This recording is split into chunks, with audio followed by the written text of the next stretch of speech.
नमस्कार दोस्तों। एक बार आपका फिर से स्वागत है हमारे यूट्यूब चैनल आयुमेड स्टडीज़ पर। आज से हम आप लोगों के लिए वन पेज नोट्स की सीरीज स्टार्ट कर रहे हैं। इस सीरीज़ का मेन मोटो यही है कि हमें किस तरीके से अपने यूनिवर्सिटी एग्ज़ाम में लिखना है, वो हम आज इस सीरीज़ के माध्यम से स्टार्ट करते हैं।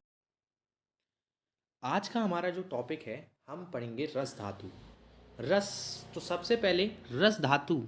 तो रस धातु में रस का क्या अर्थ है? तो हमारे मन में अगर हम सोचते हैं कि रस क्या है, तो रस सबसे पहले आता है कि जो हम टेस्ट करते हैं, मतलब किसी चीज़ का जीहा के द्वारा, मतलब हमारी जीव जीव के द्वारा जो हम टेस्ट करते हैं वो रस है। अगर हम चरक सूत्र अध्याय 4 में जो हमने पढ़ा है षड विरेचन सतह क्षेत्रीय में, रस क्या है? रस या स्वरस एक मौलिक कल्पना बताई गई है। और अगर हम रस शास्त्र की दृष्टि से देखें, जो कि आप लोग सब सेकंड प्रॉफ में हम आप लोग पढ़ोगे, ये जो रस है इसका संबंध पारद से बताया गया है, लेकिन हम यहाँ क्रिया शरीर में रस से धातु धातु का ग्रहण कर रहे हैं कि रस धातु क्या है। तो सबसे पहले हम स्टार्ट करते हैं। ये जो मेन हेडिंग्स मैंने बनाई हैं, उसी हेडिंग्स के अंतर्गत हमको लिख के आना है अपनी पेपर पे। ऐसे ही बिल्कुल प्रेजेंटेशन देनी है। सबसे पहले व्युत्पत्ति। तो रस धातु में अच प्रत्यय होने से व्युत्पत्ति हुई है। व्युत्पत्ति का मीनिंग ये होता है कि वो शब्द जो बना है वो संस्कृत के किस वर्ड से ओरिजिन हुआ है उसका। तो रस धातु में जब अच प्रत्यय होता है तो रस शब्द बनता है। निरुक्ति क्या है? निरुक्ति में सुश्रुत जी कहते हैं रस गतौ धातु अहर हर गच्छ तीत्यो रसा। अर्थात जो निरंतर गतिशील रहे, गतिशील रहता है, उसे क्या कहते हैं? रस कहते हैं। फिर इसके पर्याय क्या है? पर्याय प्राणप्रद, मतलब जो प्राणों को प्रदान करे। रक्त धातु करता, जो रक्त का निर्माण करे। और तेजोभूत, जिसमें तेज का भूत हो, तेज मतलब अग्नि, अग्निसार हो। उत्पत्ति कैसे होती है? अगर हम उत्पत्ति को देखें तो देखिए, जो मैंने जो फ्लो चार्ट बनाया है इसकी उत्पत्ति का, आप उसको जरा गौर फरमाएंगे कि आहार रस। देखो, सबसे पहले हम लोग क्या करते हैं? आहार लेते हैं, ठीक है। उसके बाद क्या हुआ? आहार पे रसाग्नि, जो जठराग्नि क्रिया करती है, जठराग्नि ने क्रिया करी, वो जठराग्नि के फलस्वरूप क्या बना? आहार रस बना। अब वो आहार रस अभी पूर्ण रूप से पचा नहीं है, पूर्ण रूप से पक्व नहीं हुआ है वो। अब आहार रस क्या होता है? आहार रस पे रसाग्नि क्रिया करती है। वो रसाग्नि कहाँ मिलती है? रसभर स्रोतस में मिलती है। अब वो रसभर स्रोतस में जब रसाग्नि क्रिया करती है तो आहार रस से दो पार्ट बनते हैं, एक तो सार भाग बनता है और एक किट्ट भाग बनता है। सार मतलब क्या होता है? किसी चीज का प्रसाद होना, मतलब अच्छी चीज बन रही है। और किट्ट मतलब होता है किसी चीज की बुरी चीज, मतलब जो मल है, हमारे लिए कोई चीज से उपयोगी नहीं है। तो इसका किट्ट भाग क्या बनता है? रस धातु का कफ बनता है। और सार भाग में जब आगे देखोगे, आगे भी सार भाग दो में डिवाइड होता है। एक स्थूल भाग हो गया और दूसरा सूक्ष्म भाग हो गया। तो रस धातु का जो स्थूल भाग आता है, आहार रस का जो स्थूल भाग होता है वो रस धातु का निर्माण करता है, और जो सूक्ष्म भाग होता है वो हमारा उपधातु का निर्माण करता है। और रक्त सधर्मी अंश का, मतलब रक्त सधर्मी अंश का भी निर्माण करता है, जो आगे चल के रक्त धातु में बनाता है। अब आप पूछोगे उपधातु कौन सी बनती है? तो उपधातु हमारी दो बनती हैं, स्तन्य एवं आर्तव। ये उत्पत्ति में देखो, अब श्लोक आप समझ जाओगे आसानी से। आहार से रस सारा, जो आहार का सार है वही क्या है? रस है। सार हीनो मल द्रवा, और जो सार से हीन है, मतलब जिसमें सार नहीं है, सार रहित है, वो क्या है? मल है। बस। अब पंचभौतिक संगठन देखते हैं इसका। ये कैसा होता है? देखो, रस धातु जो होती है उसमें पृथ्वी और जल महाभूत की प्रधानता होती है। यानी आप भी क्या हो गया? जल एवं सौम्य गुण, आप पे प्रधान एवं सौम्य गुण वाला। अगर हम इसका स्थान देखें, रस का स्थान, पूरे रस जो होता है संपूर्ण शरीर में व्याप्त रहता है, लेकिन इसका जो मेन स्थान बताया गया है वो हृदय में बताया गया है। हृदय में 10 ऊर्ध्वगामी, 10 अधोगामी और 4 तिर्यक वाहिनियों के थ्रू ये पूरे शरीर में व्याप्त रहता है। अब जब ये हृदय में, अगर हृदय में रहता है तो इसका संवहन कैसे होता है, ये मेन मोटिव है। अब तुम सोचो कि तुमने आहार खाया, वो तुम्हारे पेट में गया, ठीक है, तुम्हारे कोष्ठ में गया, वो आहार रस कोष्ठ में गया। अब इसके बाद संवहन कैसे हुआ, वो कोष्ठ से हृदय में कैसे आया? यही है रस का संवहन। और ये इस बार यूनिवर्सिटी के एग्जाम में आया भी था। आहार रस कोष्ठ में है, उसमें क्या हुआ, समान वायु आहार रस का क्या करती है, पाचन करती है। जब वो आहार रस पच गया फिर वो आहार रस हृदय में आ जाता है समान वायु के थ्रू। हाँ, समान वायु के थ्रू हृदय में आता है और फिर हृदय से कौन करता है, व्यान वायु पूरे शरीर में विक्षेपित कर देती है। यहां से इंपॉर्टेंट एक एमसीक्यू जरूर बनता है, शब्द अर्ची जल संतानवत। इस पे देखेंगे, शब्द मतलब क्या होता है, शब्द मतलब साउंड, ध्वनि लाइक, ठीक है। शब्द संतान की तरह, जैसे ध्वनि कहीं भी इधर उधर जा सकती है ना, वैसे ही शब्द की तरह जो रस होता है वो भी तिर्यक चलता है। अर्ची, अर्ची मतलब होता है अग्नि। अब आप देखोगे अग्नि कभी भी जलाते हो क्या होता है, अग्नि क्या होता है, हमेशा उसकी जो फ्लेम होती है ऊपर की ओर उठती है ना। तो वही वही सेम कहा गया है कि जो रस होता है शब्द की तरह तिर्यक कहीं भी जा सकता है। अर्ची मतलब अग्नि की तरह ऊर्ध्वगामी जाएगा। और जल संतानवत, जल हमेशा अगर डालोगे तो कोई भी लिक्विड होता है उसकी एक प्रॉपर्टी होती है कि भाई वो ऊपर से नीचे की ओर बहेगा, मतलब अधोगामी होगा, है ना, नीचे की ओर बहेगा। तो वही बात इसमें कही, शब्द अर्ची जल संतानवत, ये सेम क्वेट डाला जाता है और पूछा जाता है यह किस धातु के लिए कहा गया है, आपका यहाँ से एक एमसीक्यू आ सकता है। फिर उसके बाद हम रसभय स्रोतस के बारे में पढ़ेंगे। रसभय स्रोतस क्या है भाई, रसभय नाम स्रोत शाम हृदय मूलम दस्याध्यम्न्यम। हमने स्रोतस के बारे में ऐना में पढ़ा है, हम वहाँ से उसको हम मान के चल रहे हैं कि आप लोगों ने अच्छे से पढ़ा है। तो इसमें बस कुछ नहीं, मूल हमने बताए हैं, वहाँ पे हम अच्छे से उसका वर्णन करेंगे। चरक में, चरक ने जो बताया है हमारे हृदय और 10 रसवाही धमनियों को, रसवय स्रोतस का मूल बताया है। और सुश्रुत जी ने हृदय और रसवाही धमनियों को मूल बताया है। अब हम आ जाते हैं रस के भेद पर। तो दो टाइप से रस के भेद किए गए हैं, एक होता है स्थायी रस और एक होता है पोषक रस। तो स्थायी मतलब क्या होता है, एक जगह स्थिर, है ना, एक स्थान पर स्थित रहने वाला स्थायी कहलाता है, ठीक है, मतलब परमानेंट स्थिर है जो चीज, वो हो गया स्थायी रस। और पोषक रस क्या होता है, जो इधर उधर गमन करके क्या करेगा, इधर न्यूट्रिशन, जहां पे न्यूट्रिशन की जरूरत है वहां न्यूट्रिशन दे देगा, है ना। तो धमनियों में बहने वाला तथा स्रोतस में पहुंचकर पोषक अंश देता है। धमनियों में बहने वाला, ये क्वेश्चन आया था कि रस धातु जो होती है वो रक्त के साथ ही मिलकर चलती है, तभी वो न्यूट्रिशन प्रोवाइड करती है जहां जहां जरूरत होती है। तो पोषक रस का यहाँ से हम इसको कोरिलेट कर सकते हैं कि धमनियों में बहने वाला तथा स्रोतस में पहुंचकर पोषक अंश देता है। अब हम इसके कर्म पे आते हैं। तो जो मैंने कर्म दो इंपॉर्टेंट जो हैं वो लिखे हैं, बाकी के नहीं लिखे हैं, जैसे तर्प्यति वर्धयति धार्यति याप्यति चा दृष्ट हेतून कर्मणा। तर्पति, तर्प्यति का मतलब है तर्पण करना। जो तीनों अवस्थाएं, जो हमारी हमने तीन अवस्थाएं पढ़ी हैं, बाल्यावस्था, किशोरावस्था, वृद्धावस्था, है ना, तो तीनों अवस्थाओं में पीड़न का काम करता है, वो है तर्पण, मतलब रस धातु का काम है तर्पण करना। वर्धयति, जो वर्धयति मतलब जो बाल्यावस्था में क्या करे, बल और वृद्धि को बनाए रखे या उसका धारण कर, मतलब बल और वृद्धि को बनाए रखे। धार्यति में क्या है, युवा, युवा अवस्था के लिए आता है, मतलब किशोरावस्था के लिए, जो क्या है स्थिरता और धारणता बनाए रखे।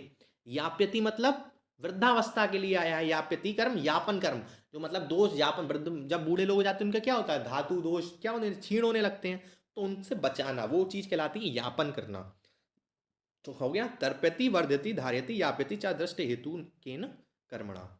अगला जो श्लोक है, पीर्णम जीवनम लेपन स्नेहोधारण पूर्णे गर्भोत्पाद धातु नाम श्रेष्ठम कर्म क्रमात् स्मृतम। ये श्लोक हमें याद होना चाहिए क्योंकि ये सातों श्लोक के इसमें कर्म आ गए हैं। कि पीड़न किसका है, रस धातु का। रक्त धातु का क्या कर्म है, जीवन हो गया। लेपा किसका है, मांस धातु का।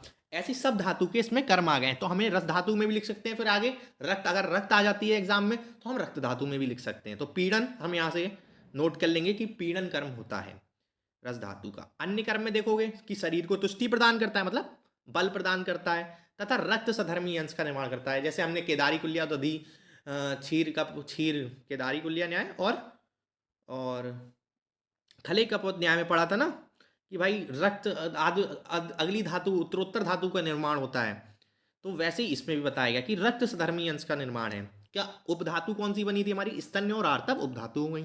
मल क्या था, कफ, कफ के रूप में बल, उत्तरोत्तर धातु का निर्माण करता है। ये पॉइंट एमसीक्यू के लिए बहुत ज्यादा इंपॉर्टेंट है। रस निमित्त एवं स्थौल्यम काश्यम चा। रस जो धातु होती है, निमित्त मतलब कारण होती है, स्थौल्य मतलब ओबेसिटी का, और कॉर्ड्स मत काश्य मतलब इमेशिएशन का, मतलब जो पतलापन और मोटापन है उसका मेन कारण क्या है, रस धातु ही है। और यहां से एक एमसीक्यू जरूर बनता है, रस निमित्त एवं स्थौल्यम काश्यम चा। अब हम इसके प्रमाण पे आ जाएंगे कि इसका प्रमाण क्या होता है, नवांजलिया इसका प्रमाण है। अब 6 लक्षण और वृद्धि लक्षण। 6 लक्षण में मैंने चरक के लिखे हैं, आप अष्टांग के भी याद कर सकते हैं, क्योंकि हमारे फर्स्ट ड्रॉफ्ट में क्या है, अष्टांग ज़्यादा मैटर करता है, इतना चरक नहीं करता है, क्योंकि पहले भी CCIM पैटर्न पे अष्टांग के 30 चैप्टर थे, लेकिन अब चरक के इसमें ऐड हुए हैं, तो मैंने चरक के लिख दिया, आगे काम आएंगे। मैंने ऐसा करा था कि चरक के रस 6 के लक्षण याद करे थे और वृद्धि में अष्टांग के याद कर लिए थे। तो 6 में जो ऊपर जो मैंने रेड पेन से लिखे हैं, शब्द सहिष्णुता हृत पीड़ा, ये चरक ने बताई है, और ये बहुत ज़्यादा MCQ में पूछा जाता है कि हाँ भाई ये किसका है, शब्द असहिष्णुता और हृत पीड़ा पूछा जाता है, इसलिए ध्यान रखेंगे, ये चरक ने बताया। बाकी इसका घटते सहते शब्दम न उच्च द्रवती शूल्यते हृदयम ताम्यति स्व अल्प चेष्टा से अपि रस क्षय। घटते मतलब क्या, घटते सहिते शब्दम, जो ना उच्च द्रवती शूल्यते, उच्च स्वर जो शब्द जो मतलब बहुत तेजी से इंसान बोल रहा है उसके प्रति असहिष्णुता, मतलब जो तेज से इंसान बोलता है उसको आवाज को कानों में शोभा नहीं देती है, जिसमें रस धातु का क्षय हो जाता है। हृदयम ताम्यति, क्या लिखा है, हृदय में खिंचावट के समान वेदना होती है तथा थकावट का अनुभव होता है। हृदयम ताम्यति, हृदय में ताम्य मतलब धक धक होता है, ऐसा कोई हिला रहा है ऐसा प्रतीत होता है। स्व अल्प चेष्टास्यपि रस क्षय, वेदना होती है, थकावट के समान अनुभव होता है। अब रस वृद्धि के लक्षण में देखते हैं। हृदय उत्क्लेद बताया है हमारा सुश्रुत ने शायद। रस वृद्धि का लक्षण क्या है, श्लेष्मा अग्निसदन प्रशेक कालस्य गौरवम स्वैत्य शैत्य श्लाथंगत्व श्वास काश अति निदता रसो अपिवत श्लेष्मवत। ये जो ऊपर की 2 लाइनें हैं ये कफ के लिए बताई गई हैं, और वही कफ क्षय का है, वही सेम रसो अपि श्लेष्मवत कहा गया है, जैसा कि श्लेष्मवत, जैसा कि कफ का कर्म होता है, कफ की क्षय का कर्म होता है, वैसा ही रस का होता है। कफ वृद्धि के समान लक्षण ही मिलते हैं। श्लेष्मा अग्नि सदन, अग्नि सदन, अग्नि सदन मतलब होता है कम हो जाना, अग्नि का सदन मतलब कम हो जाना, मंदाग्नि।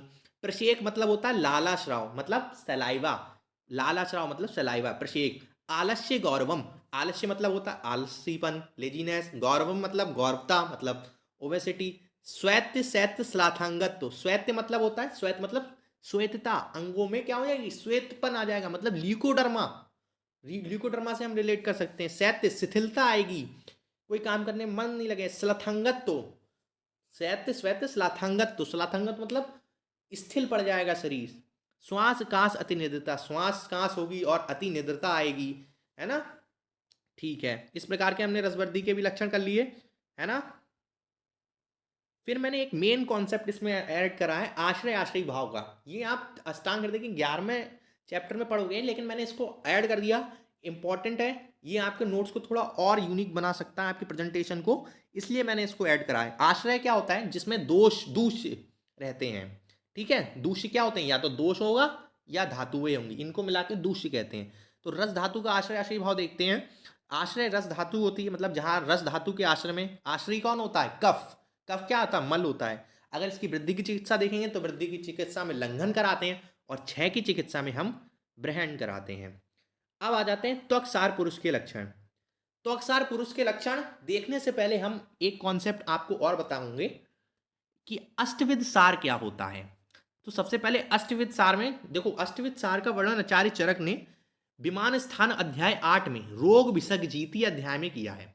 ये मेनली क्या इंपॉर्टेंस है अष्टविध सार का, सार का इंपॉर्टेंस क्या, धातुओं की परीक्षा करता है कि भाई किस इंसान में, किस व्यक्ति में कौन सी धातु क्षय है, कौन सी वृद्धि है। ये किसके द्वारा परीक्षा होती है, ये सार के, अष्टविध सार के द्वारा परीक्षा होती है। सार को धातु का शुद्धतर रूप कहा जाता है, और इसका प्रयोजन क्या है, मेनली बल की परीक्षा, आपके अंदर कितना बल है वो अष्टविध सार में किया जाता है।